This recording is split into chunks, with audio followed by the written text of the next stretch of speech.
నమస్తే మాస్టర్స్. ఎవరికన్నా డౌట్లు రామతా జ్ఞానం మీద ఉన్నవాళ్ళు ఎవరన్నా అడగొచ్చు మాస్టర్స్.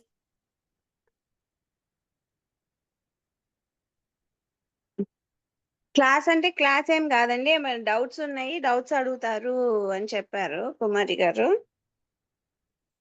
క్లాస్ అయితే కొన్ని రోజుల తర్వాత చెప్పుకుందాం. డౌట్స్ ఏమన్నా ఉంటే ఏదైనా పాయింట్ డిస్కస్ చేసుకుందామన్నా, ఏదైనా మాట్లాడాలన్నా.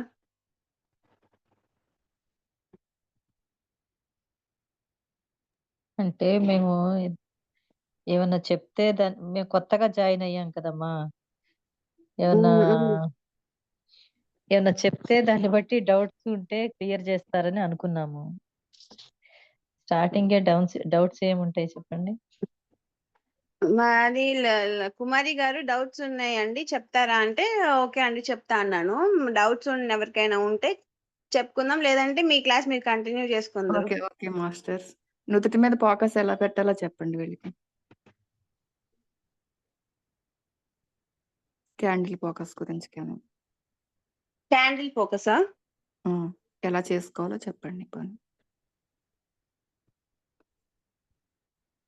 ఇప్పుడు రామ్తా గారు ఎక్కడైనా చెప్పారా అండి నుదుటి మీద ఫోకస్ చేయండి అని? ఇప్పుడు ఫోకస్ అని చెప్పారు. నైబర్హుడ్ వాక్ లో ఒక రకంగా నైబర్హుడ్ వాక్ లో నుదుటి మీద ఫోకస్ ఉంటుంది. క్యాండిల్ ఫోకస్ లో క్యాండిల్ మీద ఫోకస్ చేయటం ఉంటుంది. నా నా పర్సనల్ ఒపీనియన్ అయితే ఫోకస్ అన్నది మనం 2-3 టైమ్స్ ఎక్స్పెరిమెంట్ చేసిన తర్వాత మనం ఏ విధంగా మనకి మేనిఫెస్టేషన్స్ జరుగుతాయి కదా, జరిగినప్పుడు మనం మేనిఫెస్టేషన్స్ చేసినప్పుడు మనకి ఫోకస్ మనం ఎలా ఫోకస్ చేయగలిగాము అన్నది మనము అనలైజ్ చేసుకొని దాని ప్రకారం మనం కానీ ఎవరి ప్యాటర్న్ లో వాళ్ళు వెళ్తే బెటర్. నైబర్హుడ్ వాక్ లో ఫోకస్ అనేది నుదుటి మీద ఫోకస్ అంటే ఏముందండి, ఇప్పుడు జస్ట్ ఒక అనుకుంటుంటాం కదా, I have always been fabulous wealth అని.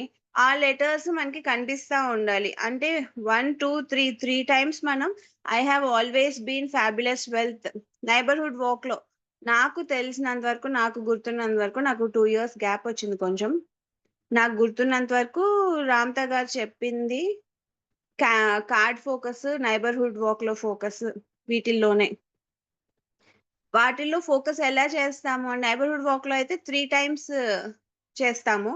I have always been fabulous wealth అని అనుకున్నాం అనుకోండి. I have always been fabulous wealth అన్న సెంటెన్స్ మనకి కనిపిస్తా ఉండాలి. ఆ వర్డ్ ఐ అనుకున్నప్పుడు అయ్యే కనిపించాలి. అది కళ్ళు తెరిసే ఉండాలి. మళ్ళీ మనకి కనిపించాలి ఆ లెటర్. అంటే రియల్ గా కాదు, మన మైండ్ లో కనిపించాలి. మనము ఎదుటి వాల్ మీదో ఎదుటనో ఏదైనా ఉంటుంది కదా, దాని మీద ఆ లెటర్ కనిపించాలి. I have always been. ఈ ప్రాసెస్ లో మనము 3 టైమ్స్ అనే ఈ ప్రాసెస్ లో వేరే ఏ థాట్ మనలోకి రాకుండా చూసుకోవాలి. వేరే ఏదైనా థాట్, ఆలోచన, మనకి టాపిక్ వచ్చింది అంటే మళ్ళీ ఫస్ట్ నుంచి స్టార్ట్ చేయాలి. మళ్ళీ ఫస్ట్ నుంచి స్టార్ట్ చేసి ఆ లైన్ మనకి ఏది కావాలో అది, లేదంటే మనము సెంటెన్స్ అనుకుంటే సెంటెన్స్, సింబల్ అనుకుంటే సింబల్, మళ్ళీ అది పెట్టుకొని దానికి ఆ టైం వరకు ఆ 3 టైమ్స్ అయ్యే అంతసేపు ఏ ఆలోచన రాకుండా మనము ఫోకస్ మెయింటైన్ చేయగలగాలి. అది ఫస్ట్ కొంచెం కష్టంగా ఉన్న ప్రాక్టీస్ చేస్తే కొన్ని డేస్ కి స్ట్రైట్ అవే 3 లైన్స్ ఒకేసారి 3 లైన్స్, 4 లైన్స్, 5 లైన్స్ ఒకేసారి చెప్పగలిగే అంత ఫోకస్ కూడా మెయింటైన్ చేసుకోవచ్చు. ఇనీషియల్ గా థాట్స్ వస్తాయి. ఎప్పుడైనా థాట్స్ వస్తే మళ్ళీ హ్యాండ్ రైజ్ చేసి కరెక్షన్ చేసినట్టు చేసి, అంటే మళ్ళీ కరెక్ట్ చేస్తున్నట్టు మళ్ళీ స్టార్ట్ చేసి మళ్ళీ 3 టైమ్స్ కంప్లీట్ అయ్యే వరకు, అంటే మినిమం మనమున్న మైండ్ స్టేట్ కి మినిమం ఒక 3 టైమ్స్ ఒక లైన్ చెప్పగలిగే అంతసేపు ఫోకస్ మెయింటైన్ చేయగలగాలి. అంతేగా ఇప్పుడు కార్డ్ ఫోకస్ అనుకున్నాం అనుకోండి, కార్డ్ లో మనకి కావాల్సింది కార్డ్ లో పిక్చర్ వేసుకొని క్యాండిల్ లో పెట్టుకోవచ్చు, లేదంటే నార్మల్ గా అయినా పెట్టుకోవచ్చు. యాక్చువల్ గా నాకైతే మనకి మేనిఫెస్టేషన్ చేసుకోవడం ఒకసారి అర్థమయ్యాక ఇవన్నీ ఫాలో అవ్వాలని నాకు అనిపించలేదు. నా ప్రాసెస్‌లో నేను ఏదన్నా కావాలనిపించినప్పుడు నా ప్రాసెస్‌లో నేను చేసుకుంటా ఉంటా. నైబర్‌హుడ్ వాక్ అయితే చేస్తా ఉంటాం గాబట్టి, ఈ 3 టైమ్స్ ఫోకస్ మెయింటైన్ జేయాలి. ఫోకస్ మెయింటైన్ నుదుటి మీదంటే మనం అనుకున్నది మనకి కనిపించాలి. మనకి. ఆ టైము మనం అనుకున్న ఆ టైము అదే ఉండాలి మైండ్‌లో. వేరేది రాకుండా చూసుకోవాలి. అంతేనా అండి? వేరే ఎవరికైనా ఏమన్నా రాంగ్ అనిపిస్తే చెప్పండి. రాంగ్ ఏం కాదు మేడం. కరెక్ట్ గానే చెప్పారు. కాకపోతే ముందు కొంచెం సబ్జెక్ట్ తెలిసుంటే మాకు ఈజీ అనిపించేదేమో. మీరన్నిటికంటే లక్కీగా ఏం చెప్పారంటే మేనిఫెస్టేషన్ చేసుకోవడం తెలిసాక ఇక ఇవన్నీ అవసరం లేదనిపించిందన్నారు. కానీ మాకు రావాల్సింది కూడా అదే మేడం. మేనిఫెస్టేషన్ చేసుకోవడమే రావాలి. అంటే అండి నా నాకర్థమైంది ఏంటి అంటే మేనిఫెస్టేషన్స్ అందరికీ అవుతాయి. ఆహ్, అందరికి కొన్నే అవుతాయి. ఒకళ్ళకి ఏదైనా ఒక పర్సన్‌కి ప్రతి మేనిఫెస్టేషన్ అయిపోతుందనుకోండి. వాళ్ళింక ఇక్కడ ఉండాల్సిన అవసరం లేదు. అన్ అంటే వాళ్ళు ఓకే. ఇంకా నెక్స్ట్ మాస్టర్స్ లెవెల్‌కి ఎదిగిపోయినట్టు ఇంకా అంటే ఆ స్టేజ్‌కి ఎళ్ళిపోయినట్టు. ఇప్పుడు నార్మల్‌గా అందరికి అన్ని నేను అబ్జర్వ్ చేస్తున్న దాంట్లో మన లోపల ఏదో ఒక బ్లాక్ ఇంకా కొంతమందికి ఉంటానే ఉంది కాబట్టి, దానికి రిలేటెడ్ మేనిఫెస్టేషన్స్ అవ్వటానికి కొంచెం టైం పడతది. లేదంటే మనకి ఉన్న ఇంట్రెస్ట్‌ని బట్టి, మనకి ఉన్న దాన్ని బట్టి మేనిఫెస్టేషన్ ప్రాసెస్ మనకి తెలిసినా, మనకి వర్రీ ఉందనుకోండి, ఇది జరుగుతదో లేదో అని, మనం చేసిన మేనిఫెస్టేషన్‌ని మనమే స్పాయిల్ జేసుకుంటాము. ఆ స్పాయిల్ గూడా చేసుకోకుండా ఉండగలగాలి అంటే, దానికి ఇంకా ఆ వర్రీని గూడా వదిలేయగలిగే, సరెండరెన్స్ అయిపోయగలిగిన ఎబిలిటీ కూడా రావాలి. అంటే ఇది ఒక ప్రాసెస్. ఫస్ట్ 1, 2 మేనిఫెస్టేషన్స్ నాలెడ్జ్‌లోకొచ్చిన తర్వాత 1, 2 మేనిఫెస్టేషన్స్ చేసినప్పుడు, ఓకే. ఇది నేను చేసుకున్న మేనిఫెస్టేషను. ఈ ప్రాసెస్‌లో నేనిలా ఫోకస్ చేశాను గాబట్టి, ఇలా నైబర్‌హుడ్ వాక్ చేశాను కాబట్టి ఇలా జరిగింది అని మనకి ఒక క్లారిటీ ఒస్తది. క్లారిటీ వచ్చిన తర్వాత మనము వేరే ఫోకస్‌లు చేసినప్పుడు కొన్నవుతున్నాయి, కొన్నవ్వట్లేదు. కొన్నెందుకు అవ్వట్లేదు అనేది గూడా మనకి రీజన్ అర్థమవుతా ఉంటది. కొన్ని చేయగలుగుతాం, కొన్ని చేయలేము. కొన్ని చెయ్యాలని ఇంట్రెస్ట్ ఉంటది. కొన్ని చెయ్యాలని ఇంట్రెస్ట్ ఉండదు. అంటే డిజైర్ ఉన్నా కూడా స్ట్రాంగ్‌గా ఉండకపోవచ్చు. అంటే ఫస్ట్ మేనిఫెస్టేషన్ చేయటం స్టార్ట్ చేసిన తర్వాత అదే ఎళ్ళిపోతాము. అదే అర్థమవుతా ఉంటది. అంటే మన లోపల జరిగేవి అనలైజ్ చేసుకుంటా ఉంటే మనకే ప్రాసెస్ అర్థమైపోతా ఉంటది. ఇప్పుడు మేనిఫెస్టేషన్ ఎలా చేయాలి అన్నా కూడా ప్రాసెస్ ఇదే. ఓకే. మనకేది క్యాండిల్, కావాలంటే క్యాండిల్ అంటారా?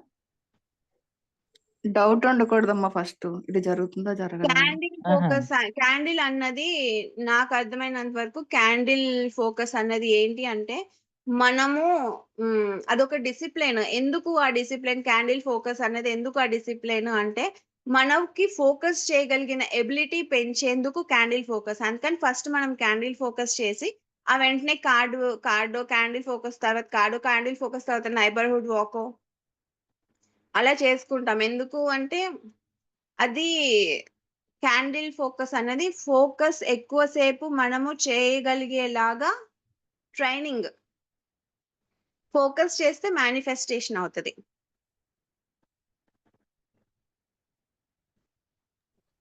ఫోకస్ అంటే ఏంటి అంటారా? ఆ! అవును మేడం. ఏం అడగాలో కూడా భయమేస్తుంది మాకు. ఏం తెలీదు కదా అట్లా. అడగండి. అడిగితే అదే డిస్కషన్ మే వెళ్తది. మేడం ఇప్పుడు డిఫరెంట్ టెక్నిక్స్ చేస్తుంటే మేనిఫెస్ట్ అవుతున్నాయి.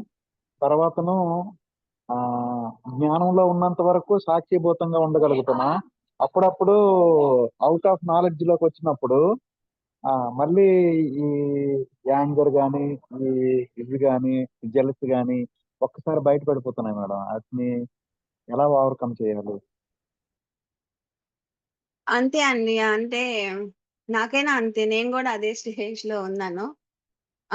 కానీ మనము మన స్టేట్ ఆఫ్ మైండ్ టెస్ట్ చేసుకోవటం కోసం నేను చెప్పేదంతా నాకు అర్థమైనంత వరకు మన స్టేట్ ఆఫ్ మైండ్ టెస్ట్ చేసుకోవడం కోసం మనము నార్మల్ లైఫ్ లీడ్ చేయటం చాలా అవసరము.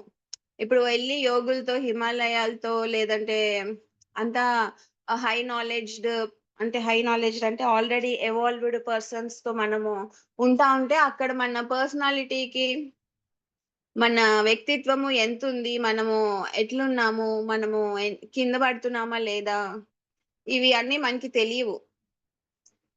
ఇది ప్రాసెస్. ఒక రోజులో జరిగేది కాదు ప్రాసెస్. ఆ ప్రాసెస్ అంతా మనకి మెయిన్ మనకి వెపన్ ఏంటి అంటే అవేర్‌నెస్.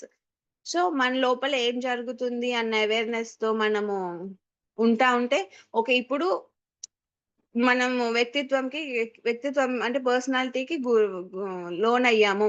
వ్యక్తిత్వానికి గురయ్యాము. కింద పడ్డాము లేదంటే.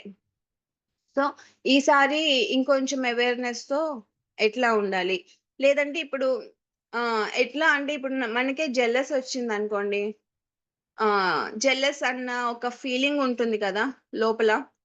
అంటే వీటన్నిటిని అంటే ఈ పర్సన్స్, ప్లేసెస్, థింగ్స్, ఈవెంట్స్ ఇవన్నిటిని తీసేసి లోపల ఒక ఫీలింగ్ ఉంటుంది గదా! జెలస్ అన్న ఫీలింగ్. మనకి ఇలాంటి సిట్యుయేషన్స్ చాలా ఇంపార్టెంట్, చాలా అవసరము. మన లోపల ఉన్నప్పుడు ఇలాంటి సిట్యుయేషన్స్ మనకి చాలా యూజ్ అవుతాయి. జెలసే వచ్చింది.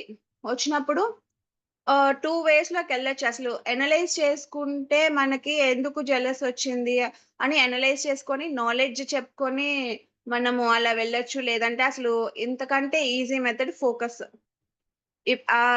ఈ జెలస్ వచ్చినప్పుడు వాడికి నాకంటే ఎక్కువ డబ్బులుందనో ఇట్లిట్లా ఆ పర్సన్స్ అన్నిటిని తీసేసి మనము కొంచెం రోజు డిసిప్లిన్స్ చేస్తా ఉంటే మనం హై ఫ్రీక్వెన్సీలో ఉంటామండి. రోజు డిసిప్లిన్స్ చేయటము, రోజు కాంటెంప్లేషన్ చేయటము, మెడిటేషన్ చేయటము.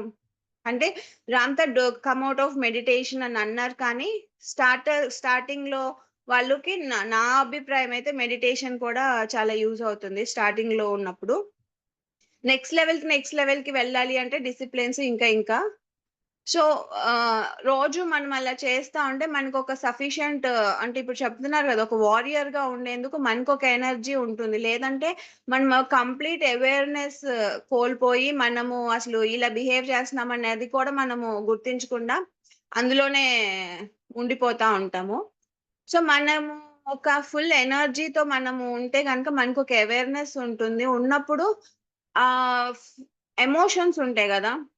జెలస్ ఇలా వచ్చినప్పుడు ఈ పీపీటీలు అన్ని పర్సన్స్ ఇయన్నీ తీసేసి ప్యూర్‌గా ఆ ఫీలింగ్ ఒక్కటే ఉంటుంది గదా! ఆ ఫీలింగ్‌ని మీద మనం ఫోకస్ చేస్తే డెఫినెట్‌గా ఫీలింగ్ కరిగిపోతుంది. అంటే ఎట్ ఏ టైమ్ ఒకేసారి మొత్తం కరిగిపోకపోయినా